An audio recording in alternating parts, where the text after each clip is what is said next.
This is a production of PBS Charlotte. Just ahead on Carolina Impact. A local production takes on a heavy topic. Up ahead, how one cast is shedding light on teen suicide. Plus, we're going shopping in Cornelius, where products come from women in third world countries. And on our Carolina cooking segment, we head to Shelby for some pit-smoked barbecue. Please don't go anywhere. Carolina Impact starts right now. Carolina Impact, covering the issues, people, and places that impact you. This is Carolina Impact. Good evening. Thanks so much for joining us. I'm Amy Burkett. As a mom of a teenager, teen suicide is a tough topic to talk about. No one thinks their son or daughter could do such a thing. How do they go from being an occasional meenagers to feeling their life has no meaning? The number of youth suicides in North Carolina has doubled since the start of the decade. According to data released by the North Carolina Child Fatality Task Force, nearly 50 children died by suicide last year, compared to about 20 in the year 2010. Carolina Impact's Danielle Koser tells us more. I'm so tired, and I'm sick of feeling lonely like. Behind the curtain, they're just teens being teens. We all have secrets. On stage, these 7 cast members come together to shed light on some serious issues. Self-harm, sexuality, divorce. If we can bring awareness to these issues, then we'll save some lives. The production is called Breaking the Moon. Writer and director Amy Steinberg says she set out to capture the pressures teens face, the same pressures she once felt. There were definitely times I didn't want to live as a teenager. Amy's fingers strum the guitar as she sits stage left. The chords, a backdrop to a catchy song with a powerful message. Self-help therapy, overdose on anti-D, staring to the TV screen. And I've cried a couple times over this show. It can be very overwhelming. The cast hopes Breaking the Moon can help break the stigma surrounding teen suicide. Just opening people's eyes to the fact that this is real and it's happening. And send a message of hope to those who are struggling. I hope that they realize it's okay to ask for help and that you should ask for help, and that if they're struggling with any of these things, that they just need to hold on and that it will get better. When one child commits suicide, it affects an entire community.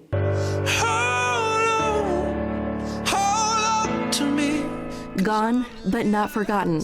Family photos help Alice McGinley remember the life of her baby boy. I was lucky to be that kid's mom for 16 and a half years, and he was lucky to be our son.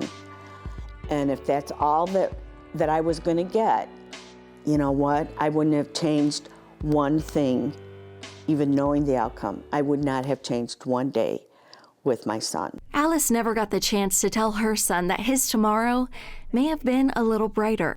According to the Centers for Disease Control and Prevention, suicide is the second leading cause of death for youth between the ages of 10 and 24. More teenagers and young adults die from suicide than from cancer, heart disease, and birth defects combined. A devastating loss, shattering a parent's vision for their family.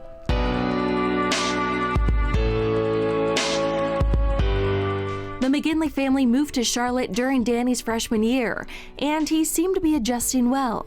He made friends here pretty easily. An athlete, he earned a spot on the football and hockey teams. But during his sophomore year at Charlotte Catholic, Danny hit a rough patch, suffering several concussions while playing sports, then sustaining a traumatic brain injury in a rollover crash. His parents say he was different after that, dealing with short-term memory loss, trouble concentrating, and difficulty sleeping. 7 months into recovery, Danny took his own life. I felt like something was off. I went upstairs and checked on Danny, and I found him in the attic. He was hanging in the attic. Alice spent 2 years fighting her way through intense grief. Then, using her training as a counselor, she set out to help others, starting a nonprofit called HUGS, short for Healing and Understanding of Grief from Suicide. The gift I got from the loss of my son is that I can pay it forward, so maybe somebody else doesn't have to ever be in my position. Sophia DeJoya shares a similar story of loss. A small charm hanging around her neck tells a big story. It used to belong to one of her best friends, who completed suicide after being cyberbullied. Everything changed. I would see something that would remind me of her, and I would just get so down, and for a while I didn't know what to do with myself.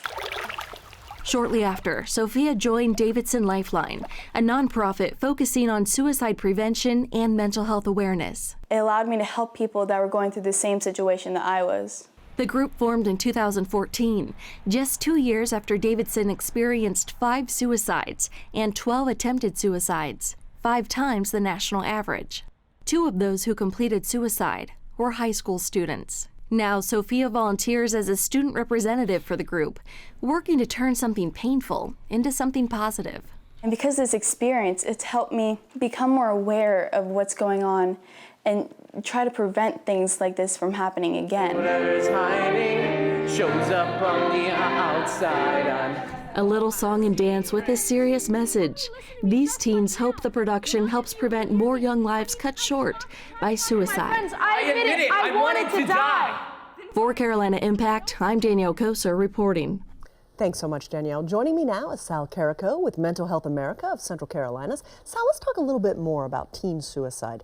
How do we recognize the warning signs as parents and friends? Well, there's a couple of things. Actually, there's a number of different things. First, some of the classic warning signs are just a change in the child's behavior. Giving away prized possessions is one that we typically look at. If somebody has been sort of in a downward swing, been in a sort of what we might describe as a depression, and all of a sudden seem to be really like have emerged from that and sort of elated, that could potentially be a sign as well. Okay, teenagers, I have one at my house. They're all kind of in the, in the doldrums sometimes. They all just kind of live in that state of slow. How do we know the difference between this is a normal brooding teenager to we've got a real serious issue on our hands? That's a great question. There's a couple of things. One is typically with adolescent behavior, there's some bit of a separation at one point from mom and dad and some of the other family members. But when they kind of separate from friends, then that might be a potential sign. Some of the things that we can do as parents, as adults, as grandparents, as teachers, is particularly for parents, is to provide a good, solid environment for the child where they feel safe, where we're having conversations with the child, real conversations, and listening to the child or to the young person, and taking them seriously. So once we recognize some of the signs, how can we intervene? If we see some signs that are very troubling, what's the best way to intervene? I think probably the best way to intervene is to, again, have a conversation with that child.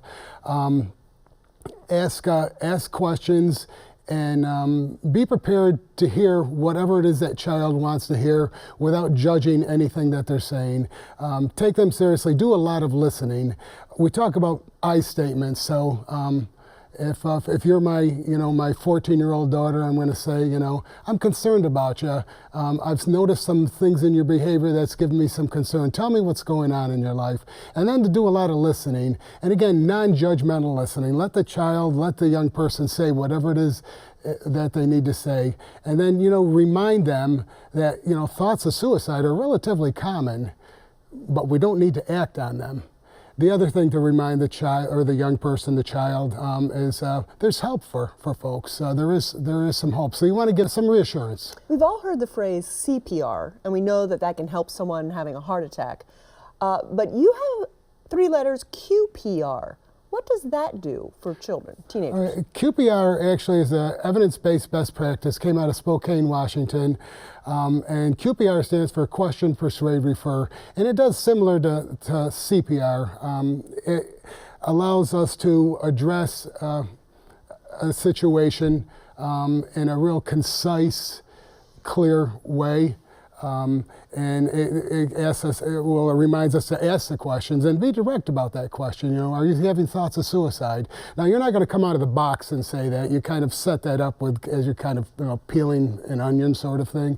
And after you've asked that question, and then the persuade is we want to persuade that person to stay alive. So we have to interject some sort of hope with that person and let them know that there are that they can get some professional help. And that gets it into the R, which is refer. Who would we refer them to? There's a number of places. Mobile Crisis would be one of them. And they're 24-hour day, 7-day a week, and they're manned by licensed clinicians, and they can come to the site and talk with a person and triage a situation. If they're in a school, they can talk to their guidance counselor. If there is imminent danger, like if I'm talking to a young person and I'm asking if they have some thoughts of suicide, and they say yeah, and I'm going to ask, well, have you have a plan? And they're going to talk a little bit about that plan. And if they say to me, yeah, I think I'm going to use this gun that I have in my purse or my backpack, at that point then the referral is going to I'm going to leave the room and call 911. Immediately. Yeah. Sal Caruso, we are so appreciative of this information. Being a parent of a teenager, it's hard to get through to them, and having the right information can be the difference between life and death. Thank you so much. You're welcome. She's a businesswoman turned storyteller, but not in the traditional sense. A Cornelius woman is using her store to create more exposure for items created by women in third world countries. As Carolina Impact's Sarah Batista reports, this store gives women around the globe a way to support their families.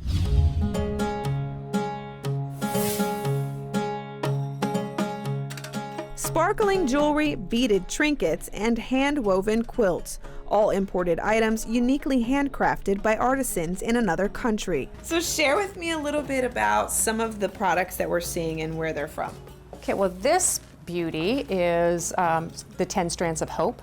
What's really beautiful about it is each strand is made by a different woman. And each item tells a story.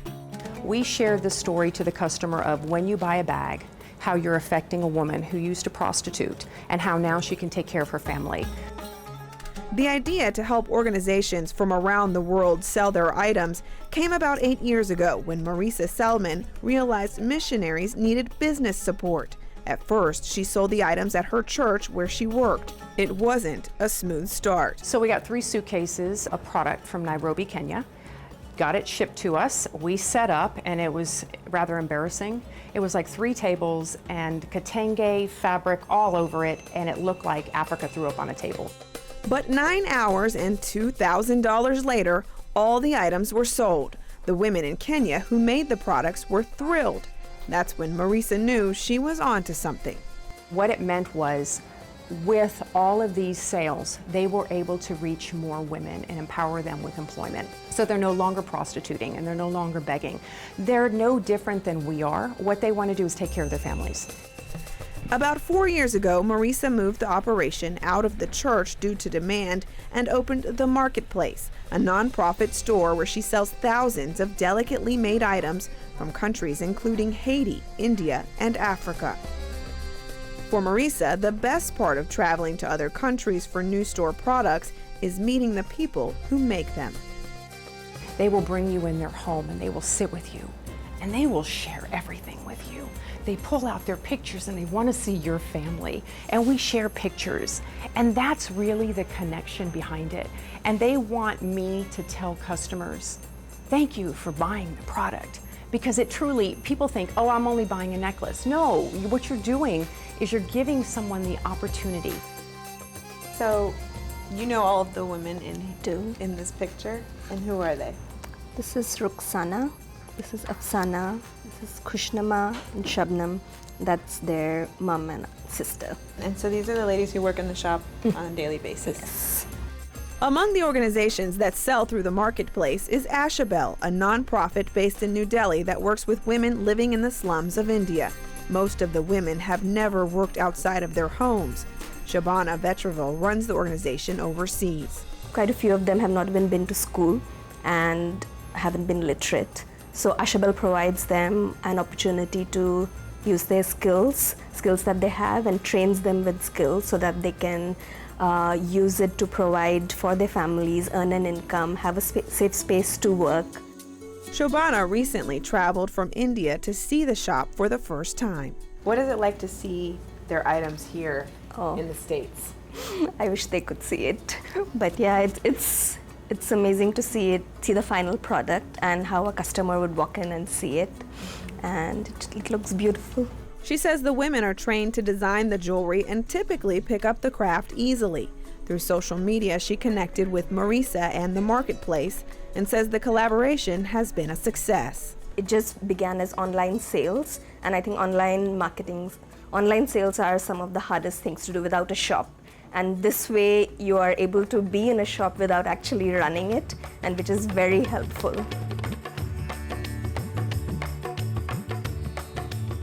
Gail Chrisman has supported the marketplace since it started inside the bookstore at Grace Covenant Church, which it eventually outgrew. She shops here frequently. Well, this necklace, this came from China. It's a ministry called Eden, and they rescue women from trafficking. And it's there's a little heart in the middle of this, if you can see it. And when the person that's been rescued, they will give them the inside. There's a heart in the middle, and they'll give them the inside. And then when you buy this necklace, it's a commitment that you're going to be praying for that person. And it's those stories that motivate Marisa, often waking up at 4 a.m. to get her day started, tidying, straightening, posting on social media, and chatting with customers. She stays busy, and she says she wouldn't have it any other way. When you can give someone the ability to dream and to see what their life could possibly be, that is probably the most beautiful thing. Connecting shoppers with people around the globe, searching for a little hope and a better life. For Carolina Impact, I'm Sarah Batista reporting. Thanks so much, Sarah. The marketplace is open Monday through Saturday, 10 to 6. You'll find more details on the Carolina Impact page at pbscharlotte.org.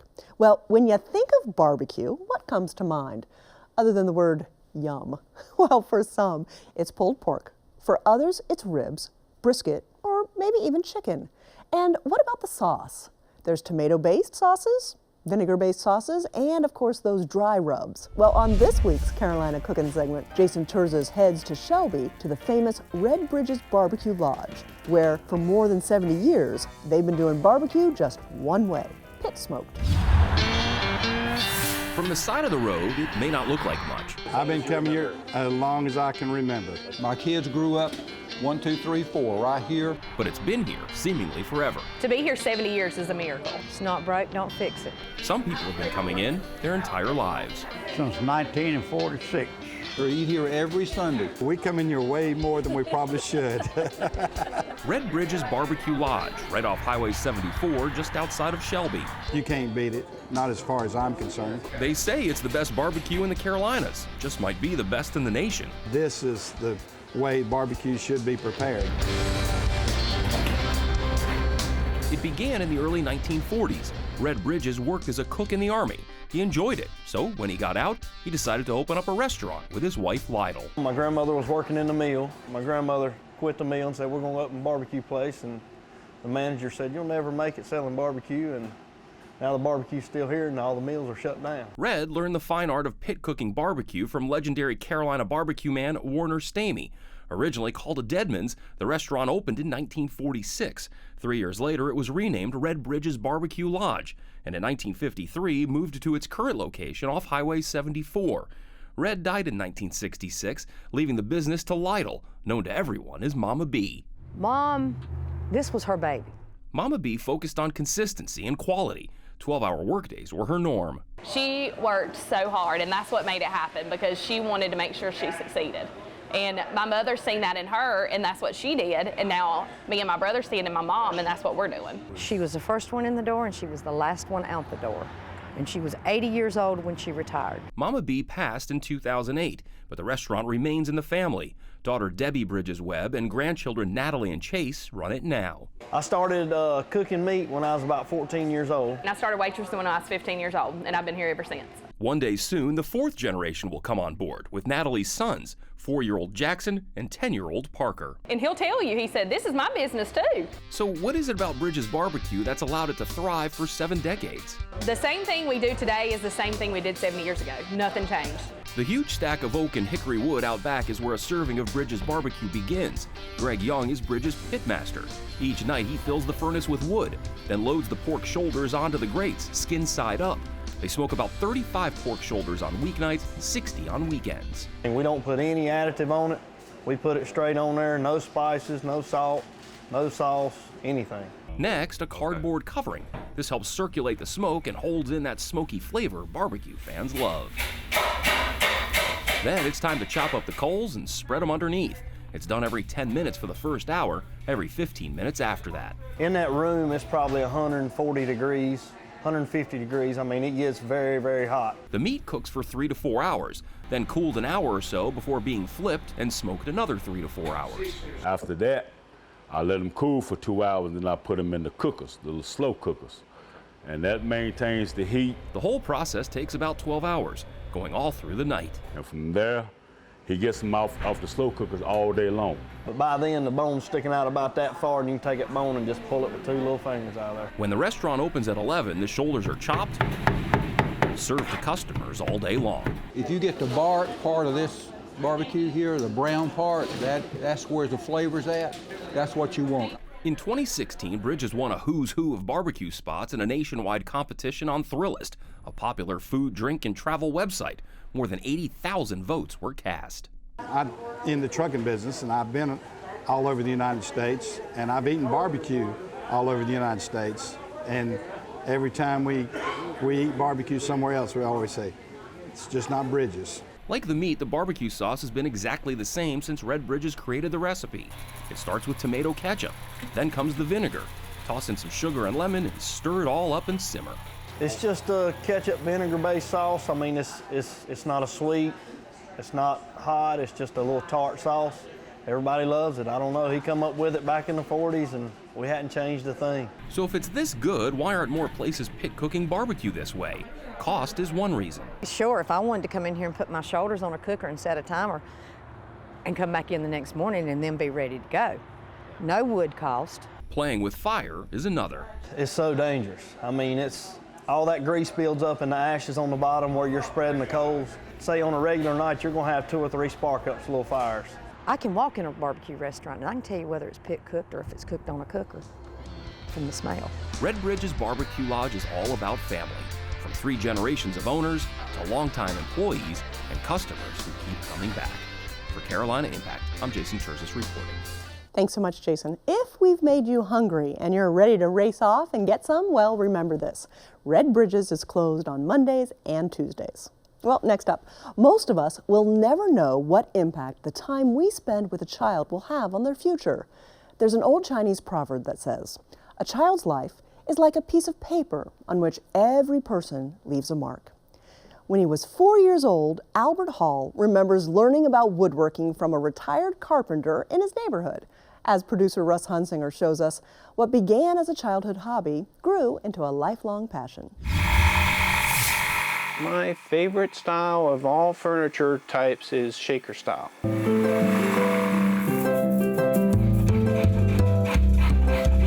Shaker was sort of my inspiration. It still is today. You'll see that style in a lot of elements and pieces that I produce today. Simple as everything. It doesn't have to be overly worked to have that character, to have a fine look, to be comfortable. This was designed to have multi-purpose, so it's a coffee table, but it's also a bench.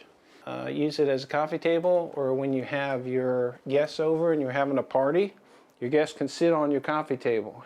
If only we could do that when we were kids, right? That would have been awesome. Get your feet off that table.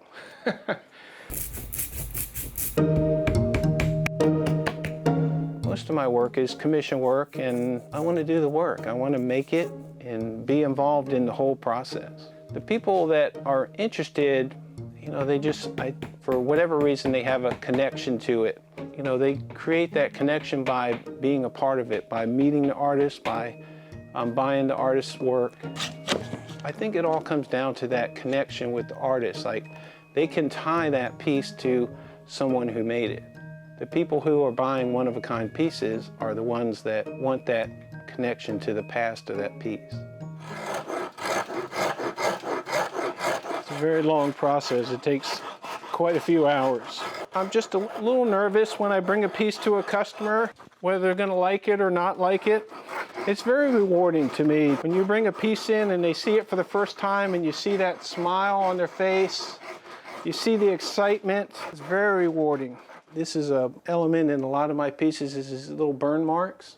And I started using that in the wood turnings that I do, and then it sort of evolved into the furniture. People really like it. I think it's a good way to sort of give a little more character to the wood without overwhelming the wood.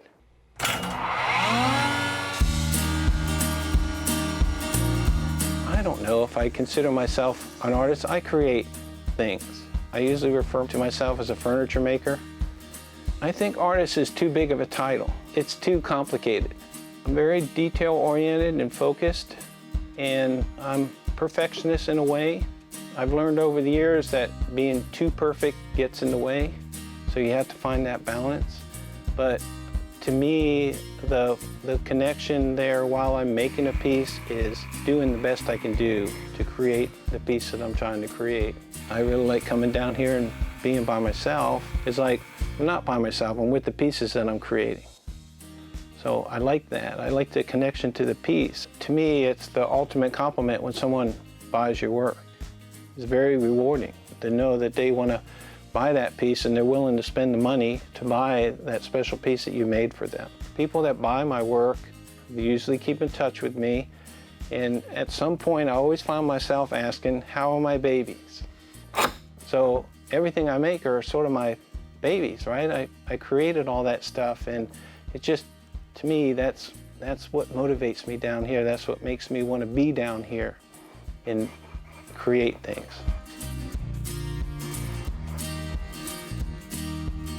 Thanks so much, Russ. Albert's Wood Studio is in Indian Land, South Carolina, and open only by appointment.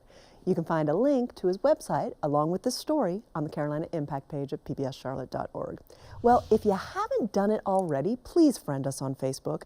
You'll find lots of great behind-the-scenes videos from some of your favorite shows, and you'll have a chance to win monthly prizes. Well, that does it for us this week. Thank you so much for joining us. We always appreciate your time, and we look forward to seeing you back here again next time on Carolina Impact. Good night, my friends.